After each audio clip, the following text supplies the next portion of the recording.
Good day, everybody. Welcome to the Deal Scale. On today's show, we're going to talk to a guy who went from the field playing, hitting people, running them over, cranking them, to the world of deal making. We're going to explore what that journey looks like and why he's doing it and how he's doing it. So, everybody, a round of applause. Let's welcome Mr. Marcus to the show. Marcus, welcome, man. I appreciate you, Josh, man. Good to be here. Yeah, it's good to see you. All right. Who are you, Marcus? Why don't you give us an insight to who is this guy? Man, that's a loaded question. So I'm someone that I am always in learning mode. I am always looking to, figure out ways to improve, looking for ways to kind of create a competitive advantage. And, that's kind of what defines me at my core. And, throughout my lifetime, it's kind of showed up in different ways in different environments. For about 10 years, it showed up, playing NFL football and enjoyed that 10-year journey, but was able to kind of take that same core and that mindset around constant improvement and jump into a handful of different industries, different roles post football. From angel investing to advisory and consulting at the intersection of sports and business, some team ownership opportunities, some executive coaching, financial advising. Um, so I'm somebody that's just going to always continue to keep learning, and I see skill sets and opportunities as ways to just build reps. And I'm really excited that I'm able to bring the last 15 years of learning into this new venture that I'm working on now. So that's kind of me in a nutshell. Always building, always have a vision out in front of me and trying to go chase it down. Yeah. So what venture are you working on now? Give us an overview of what kind of, what kind of deals, what kind of investing. Give us a high level overview of that, and then I'm going to dig in a bunch with you. Perfect. So I'm running a firm called Champion Venture Partners. We've been around since the beginning of 2024. We filed our paperwork in January, and what we're an investment firm that's really focused at the intersection of sports and business. So we like to say we invest in the value chain of sports. Most of the conversations around sports investing right now are acquisitions and ownership in what we call the Big Five leagues. But just being around the space for as long as I've been and our team has been, we know that there's a ton of opportunities, a ton of really good investment opportunities that kind of make it that supply chain of sports, whether it's technology that enhances the fan experience, technology that enhances the player performance lane. There's hospitality and real estate opportunities. There's sports med. So we're a firm that sees the value in all of these different pieces of the value chain, and we're looking to invest in those in a way that gives access to a broader base of investors that typically get access to these deals. Yeah, very cool. I love that. At the intersection of sports and business, the value chain of sports. What is the value chain of sports? Like, walk us through what that looks like. So, I was a wrestler, right? It was kind of one on one on the mat, trying to kill each other, right? So I don't really understand pro sports, never played it before. So give us Mhm. an understanding of the money behind it, the value chain. Where's there an opportunity? Yeah, absolutely. So when you look at a sporting event, a sporting club, sporting league, there's a bunch of business opportunities and operational entities that kind of make the experience what it is, right? So if from the player or the athlete side, you're always looking for ways to find that competitive edge. That's where some of the technology plays come in. Whether it be around performance or nutrition or even mental wellness at this point. So there's a lot of opportunities bubbling up around that, specifically with NIL and the college sports world. That area is one that's exploding right now. There's the content side of sports. Whether you're on the media right side, which is a lot of the ways that these bigger leagues make all their revenue through their TV rights deals. Mhm. Um, but again, like there's just so many opportunities with streaming coming online, and you're starting to even see it down into the youth and club leagues sports for in the youth market, and you're seeing streaming opportunities come about.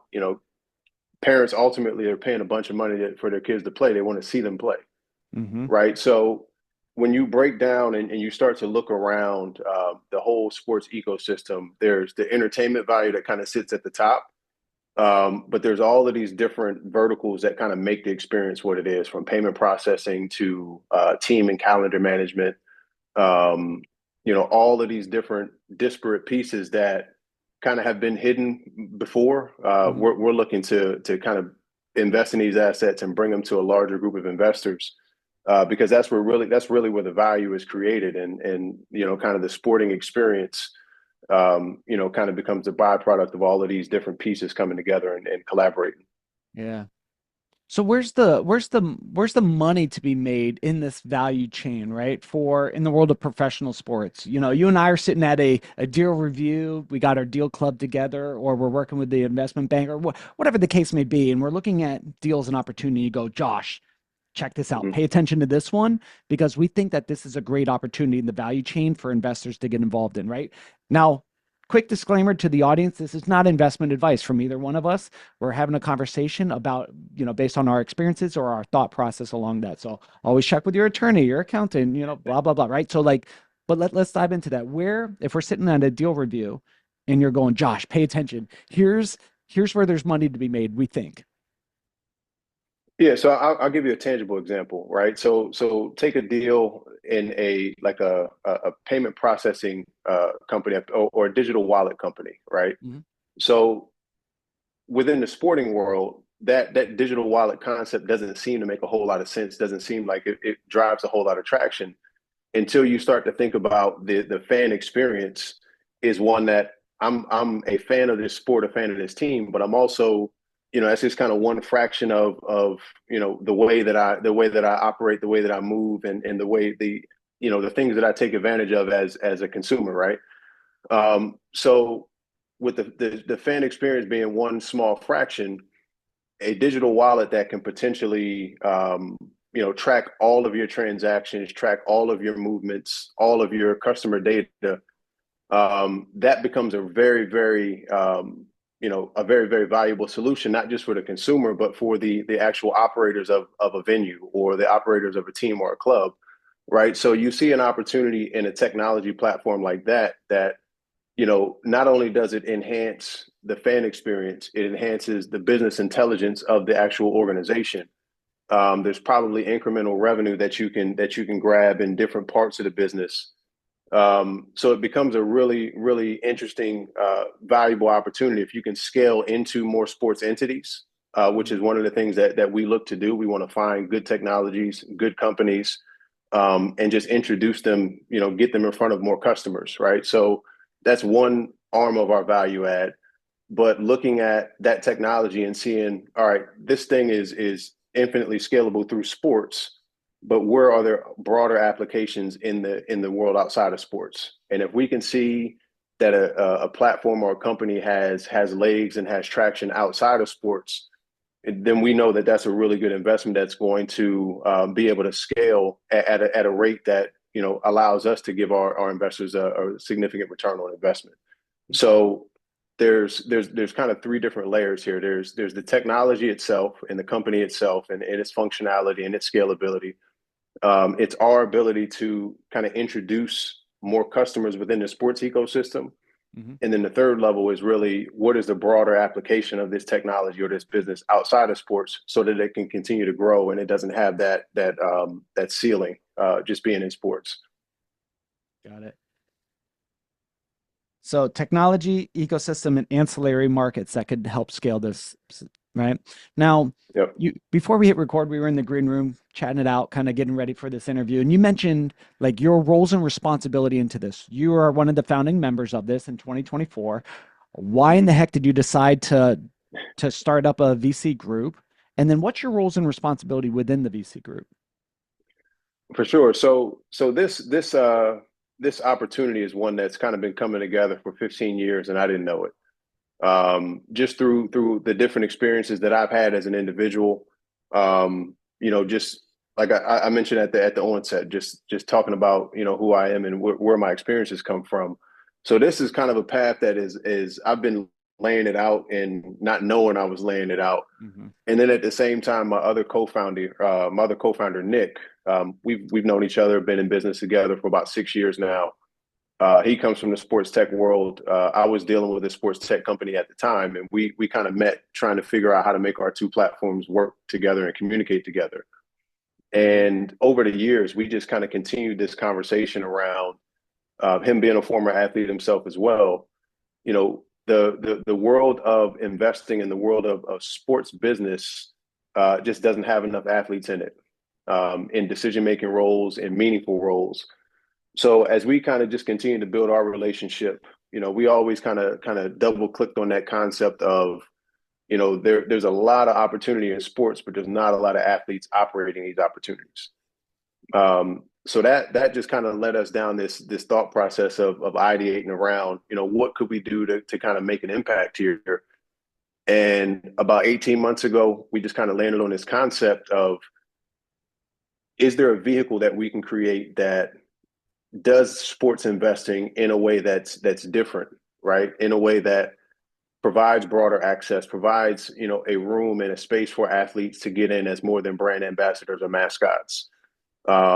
Provides an opportunity for retail investors to get in and actually play in the sports and the leagues and the teams that they support with dollars and emotion and all of the things that a fan brings to the table. But there's not really any kind of financial return coming back to them. Mm. Right. So as we started to see the athlete experience and the lack of the athlete experience within the business ecosystem, kind of married that up with the same challenge that the retail investor are facing when it comes to sports. There's a ton of opportunities to support, not a ton of opportunities to make a return on that investment of time and energy and effort. Right.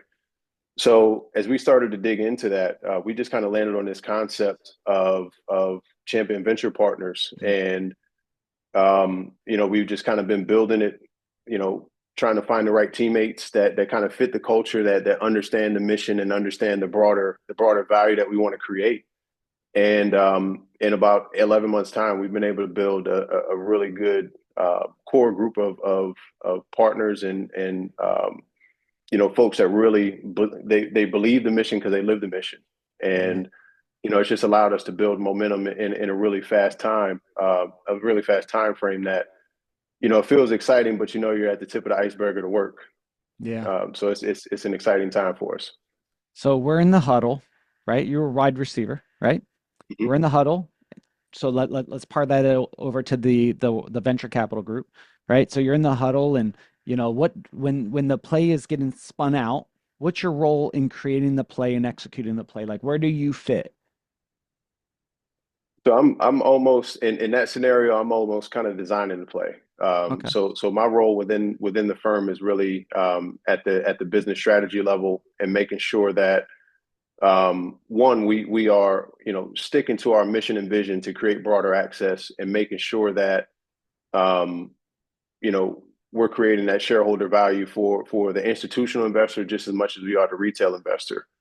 So my role is really on the strategy, kind of on the back end, which is counterintuitive to what most people think I should be doing as a former wide receiver, whose role is supposed to be out in front as the diva. I'm kind of on the back end, Yeah. kind of making sure that the puzzle pieces fit and kind of trying to build the runway in front of us so that we can continue to go out and execute at a high level. Your words, not mine. Were you a diva in as a wide receiver? No, man, I was a walking contradiction, man. Yeah. How so? I've always been a really reserved person. About as introverted as you can get. So, in a world where most receivers that got attention and became fan favorites were, they were louder, they celebrated more, and they were more personalities. I was just kind of a lunch pail guy, showed up, did my job, went home and figured out a way to do it again next week. Really? And you did 10 years in the NFL. Who's your favorite NFL team? Well, I got to say the Saints. You got to I say got the to say same. New Orleans Saints. Yeah, Yeah. yeah. I mean, I just fortunate and blessed enough to play down there for 10 years at just a really good moment in time for that franchise, that city, that region. Um, always hold a special place in my heart. Yeah. Now, I forget what book it was, but there, in one of the books that it talks about the mask paradox, right? So you got the wide receivers or the divas who loved, like the attention, but because you're wearing a mask, people really don't know the face. So they wear the numbers on big chains and they're, like, right?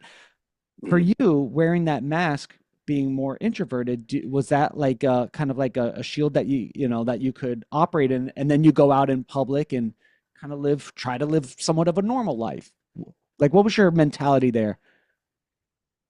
Yeah, it was just that. Like it was my job. Down to most people think that you get out of practice and you just kind of hanging out with your teammates the rest of the day like it's college. It was my job, and I treated it that way. I went to work, had fun, enjoyed my teammates when I was at work, but when I went home and checked out, I'm home. Mm. And game day was the same way. I showed up to the building, checked in, punched the clock, did what I was supposed to do, went home and was just a regular person. So yeah, I mean, I think it would have been a lot harder to have my personality and have the kind of success that I experienced if I was playing a sport like basketball where you didn't have the mask and people got that visibility. Yeah, But for me, the ability to kind of be anonymous when I wasn't working was gold for me. That, yeah, that was just kind of always, and it still is the way that I like to operate. yeah. That's very cool. When you were in the NFL, like, were you concerned about what life looked like after the game? Like what your business would look like or what kind of work you would do? Is that an anxiety that NFL players have?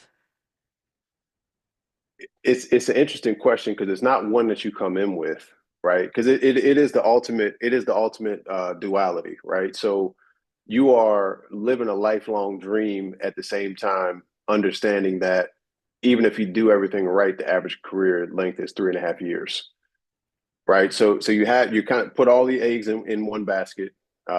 You've actually gotten to kind of the precipice of setting yourself up. So it's always top of mind that I've gotten to this place and I want to be here and I want to have a 10-year career. But at the same time, you do have the anxiety that this I'm always one play, one injury away from this thing being over. And if some guys just don't have an opportunity to get into a position where they're financially set.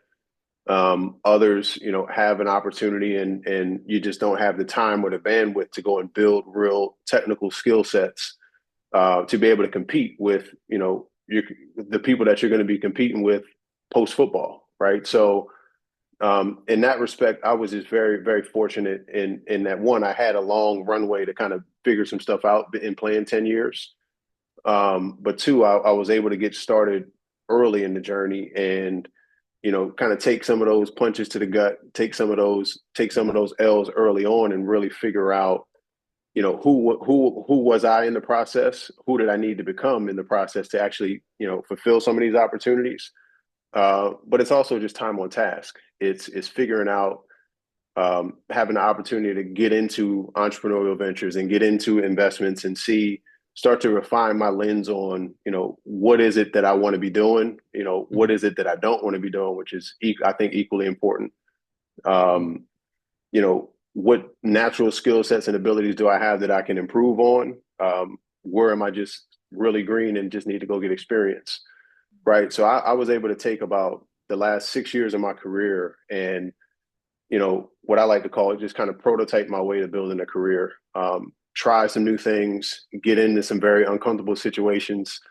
As an introvert, I started public speaking and started doing executive coaching, which completely out of my comfort zone, but it was work that I knew I needed to do, Mhm. just to get to a place where I could have conversations like this, and really build a business. So I think it's a function of, yes, there's anxiety there. Yes, you've seen all of the crazy stats around 78% of players go broke within 5 years. Um, but you also know that you have this really intangible skill set that's made you a 0.1% performer. And, you just got to figure out your way to kind of repurpose that mindset and repurpose those processes in a way that's it's not going to look like everybody else, but you got to be equally confident in it. Yeah. So you're 4 years into the NFL and you started to go, man, I need to start doing some stuff on the side, angel investing, learning, growing, figure out what I don't want. I got to get some L's while I have that income coming in. right? Yep. What was that thing that at year 4 you decided to do it? Because it could have been year 1, it could have been year 10, but at some point you said, "Shoot, man, I gotta figure something else out." Right? What was that point? Why? Well, I was just kind of I was getting antsy. It was actually kind of by happenstance. It was one of those off seasons, too many off seasons that I had, but it was one of the first that, ended in off season surgery. So, Mm, I was rehabbing for a few months early in the off season and was just bored. I was bored out of my mind, didn't really have anything else going on. And I just started to, kind of think about ways to occupy my time and occupy my brain, really. And that's kind of when I started to think about, some of these opportunities, and um, was fortunate enough to have two really good advisors in my corner that always pushed me out of my comfort zone. mm, And I dove in head first into a team ownership opportunity in an indoor football team, and took the first year and just kind of learned the business, kind of shadowed the current owner, figured out, some things that maybe I wanted to do differently, things that he was doing well that I wanted to improve on, and did that for a year, and then the following year just kind of built the confidence in myself to just step out there and take it on. So I ended up buying him out and running the team for 3 years, soup to nuts, kind of serving as that president, general manager, but in a small organization like that, you're really running everything. So that was my marketing experience. That was my ticket sales experience, sponsorship sales, game operations. mm. You name it, I did it. Even down to helping the field crew roll out the freaking turf fields before the game and get the field set up. Yeah. So, I think part of that experience for me, just being an athlete, that there's no success that you're going to have that you don't build from the ground up. So kind of coming into it with that mentality really was helpful in, you know, what most people would have thought I shouldn't be doing as an NFL player, but there's no pride. There's no pride in the work, right? Mm, You got to be humble enough to roll your sleeves up and do the smallest task if you want to get to the end goal. So, just bringing that mindset with me. I spent 3 years really learning about that business, but I think in so many more ways, learning about myself. And that was kind of the foundation for me in not just, you know, getting the reps and learning what to do, what not to do, but I think equally important, learning how I do it. yeah. And, the confidence that came from those 3 years is really the foundation of everything else that I've built since. Yeah. You are unique in this fact, right? Humble, right? Willing to learn, dive in. Um, Discuss one of these L's that you talk about. You're like, I had to get in there, got to earn some L's and figure out what I don't want to do. And you said, which is just as important as knowing what you do want to do. Explain that process and how you went through that. Yeah. So I'll try to give you a tangible one. So I would say it's about 2014, I invested in a cannabis company out of Jamaica, of all places. And when you think about branding, you can't really find a better match than cannabis in Jamaica, right? Yeah. So I invested in this company, came on board as an advisor, and at the time, I had actually helped raise some additional capital from some other athletes. And when I helped to raise that capital, like I took on a more meaningful role within the company, kind of helped really run business development, um, partially because I wanted to be a good fiduciary to those people that invested, basically off the strength of their confidence in me, right? Mm, And stepped into that role, and it was an international company, doing business in Jamaica, but also doing business in throughout North America and Canada, and trying to open up some channels in the U.S. So that kind of became my role, opening up those channels, trying to figure out those strategic partnerships, and it was an opportunity that, again, it was new. It was something that was way way out of my comfort zone. You can't really prepare for a role like that. I agree. You just It's one of those things where to get experience, you got to go get experience, Mm, and that's kind of the mode that I was in. And there were some things about the role that I loved. Obviously, if you get an opportunity to get down to Montego Bay and do some strategic planning, like there's worse things in the world to do. But there were other things that were just kind of out of my control, right? There's trying to deal with the Jamaican government and the Canadian government and trying to make sure that they're speaking the same language. And if you're able to export from Jamaica, you've got to be able to import. There's got to be reciprocity and like those types of things that you just don't know until you get in the heat of the moment. So that opportunity turned out to be, one of the better learning experiences of my career. But financially, it didn't turn out as a great investment because of some of those external factors that you just can't control. Hmm. And then 2020 hits, and we're running a business that is a lot of the local revenue is built on the tourism market, and COVID comes through and COVID dries all the tourism up, and the company just wasn't able to survive that. So I think in all of the L's that I've taken, financially, they're only really L's if you don't learn anything coming out of them.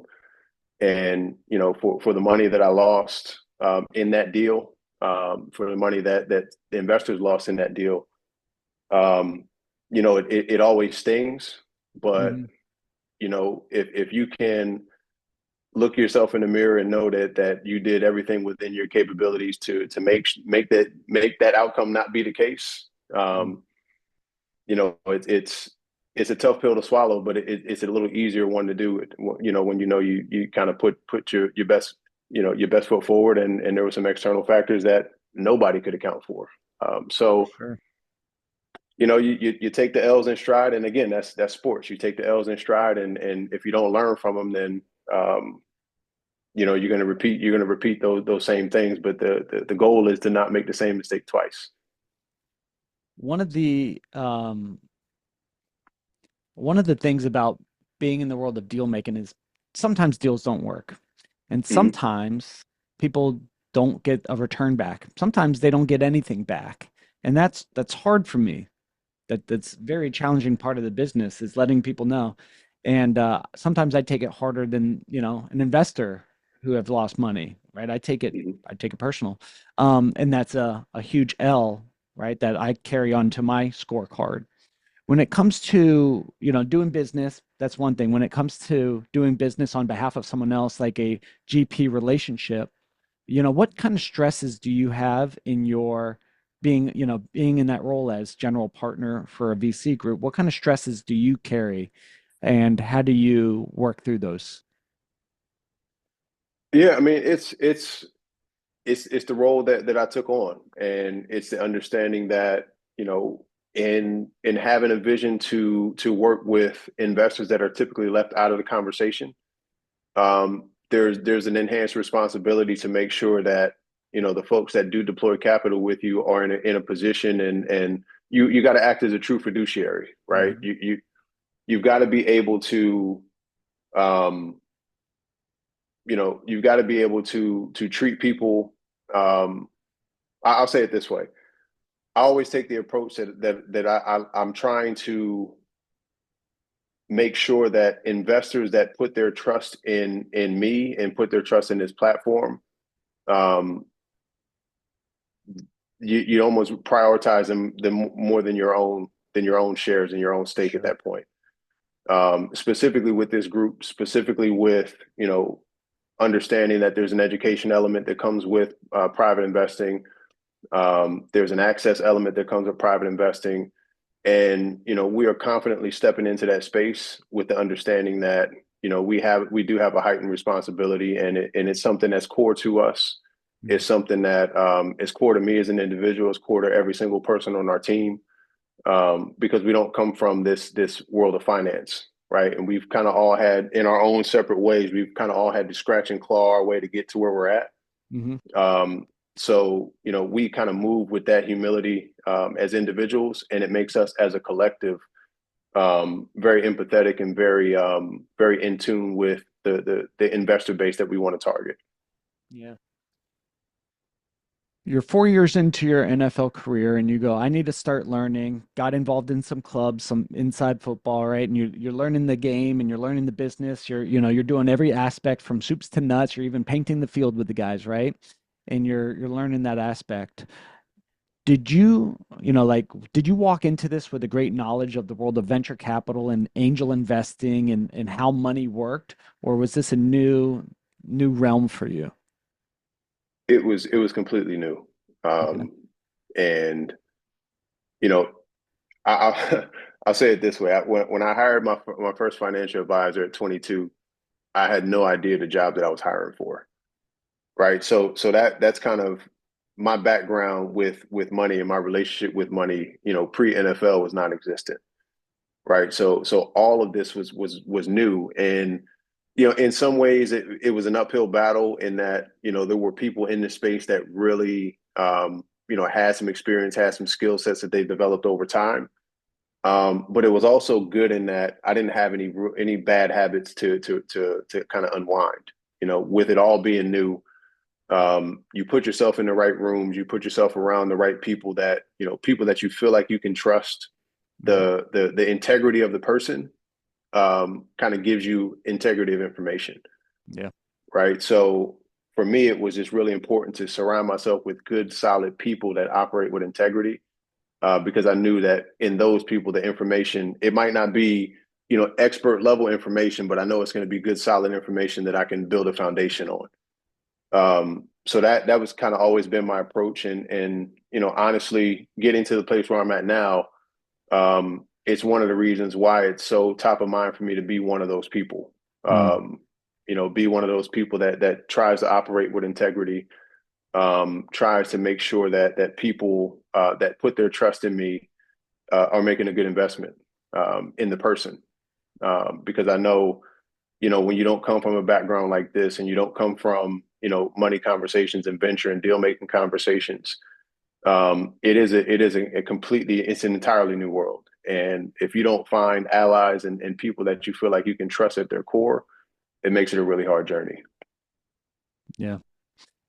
Now, being a former NFL player, like if we went to go to a Saints game, like what's it like being an NFL player, going to a former player, going to a game? Like, do you have like secret handshakes? Do you have like a certain like shirt that you wear that you scoot past the red tape? Do you get like specifics? Like, walk me through what the experience would be if you and I were hanging out and went to a Saints game. Man, it's gonna be a lot of love, man. That fan base, that building, the Superdome, so many good memories in there, so many good people in there that I was able to meet. So a day going to a game is going to be seeing all of the ushers, as we're walking our way through the building, and a bunch of daps and a bunch of hugs, just because a decade is a long time, and seeing those people 8, 10 times a year for 10 years, you start to build relationships with everyone in the building. So yeah, it's just going to be a lot of daps and a lot of hugs, man, walking through there. And by the time we finally get to the field, you're going to be tired. Yeah, very, very good. The Quiet Storm, you got it tattooed on your body. That was your nickname. You had a different approach, and we discussed that kind of earlier. And you had a different approach to how you played the game. You were humble swag, walked into these things, did your job, and tried to do it to the best of your ability. You didn't put on a show. You weren't trying to get that. Do you think that has served you well? Yeah, Trick how so? question. Maybe. No, it's absolutely served me well as an individual. I've never felt like I've had to be anyone other than who I am to build the success that I had. From the outside looking in, did I miss out on some opportunities? Probably. Um, were there, a bunch of marketing opportunities that I probably would have been in position to take advantage of? Yeah. Um, but ultimately, that wasn't in my cards. That wasn't on my radar. So Mm. um, you can't miss the things that you're not looking for. Ooh, I like that. So let's just say you're mentoring me. I'm a up and coming 22-year-old NFL player, receiver, right? I'm 5'8", 160, right? Probably would never happen, right? But in my head, I could do it. and you're mentoring me on the future and what the NFL looks like and how to be a player. And I'm seeking your advice. I said, Mark, as big brother, like help me do life well. What are the three things that you would share with me, or the things that are most frustrating about being a new player, or early mistakes that you could embark to me to help me navigate life? I say first and foremost, really establish who you are as a person. Because it's very easy as a young player to let what you feel like the job should be start to dictate who you are as a person, right? So first and foremost, you got to understand who you are, what your values are, what's important to you, who's important to you. That's step one, because if you can kind of focus on that as your anchor, um, then it makes everything else that becomes your lens to make this the right decision for you. Mhm. Um, the second one is I would say you got to remain humble, and not in the way that most people talk about humility in athletes. Most people kind of weaponize humility as you need to be more humble and you kind of stay in your place. More so from the understanding that information and education can come from anywhere, right? So humility is really about understanding that concept and never being too big or never being too self-important to take the lesson from the place that you might not have thought the lesson would come from. Mm, Um, that's good. and I think the third is you just got to get started. Everybody talks about the access that you get as a pro athlete. You know, you Yeah. can get into any room, but ultimately opening the door and not knowing what to do is not helpful, right? And I would say the third piece is just figure out a lane that you're interested in and get started, learning and building the skills so that when you do, tap into your network and you do open that door that most people can't get to, you can actually walk through the door and take a few steps on your own before you start asking for help. Mm, So those would be the three things that I would harp on, for any young athlete, and at this point, even the college athletes. yeah. What does a good deal look like for your group? Like, what's your investment thesis? Yeah, so I kind of touched on where we would like to invest, along the sports value chain. Mhm. Um, and then our model is really a value add strategy. So a good deal for us is a company that is I would call it, Series A. They're growth stage. They have their product market fit. They have some customers. They're on a good growth trajectory. And obviously, you get through due diligence and you figure out, the financial position. You learn about the team and you check all of those boxes. That's kind of level one for us. Level two is really, where can our management team and where can, our operators that we have in house, how can we take this company that's already a good company and really accelerate its growth, right? So thinking about it from like a private equity kind of mindset, Mhm. um, we want to drive some efficiencies through the business, but we don't want to, tear it down to its studs like traditional PE. So we see a good deal as one that we can add value in top line, whether it's through strategic partnerships, business development, Mm, opening up new markets, embedding you further in existing markets. So if we can find those additional areas to bring that value add that accelerates the business, that's a really good investment for us. And then the third piece is just really making sure that every single one of those investments in the portfolio can add intrinsic value to the one next to it, right? So due diligence, kind of check those boxes. Value add, can we accelerate the growth of this company? And then the third one is, does it add value to the rest of the portfolio so that we can kind of create that high tide raises all boats type of effect? yeah. There's probably a question that I should have asked you that I didn't ask you, like I screwed up. What question do you wish I would have asked? Man, man, you catch me off guard with these questions, man. Thank you.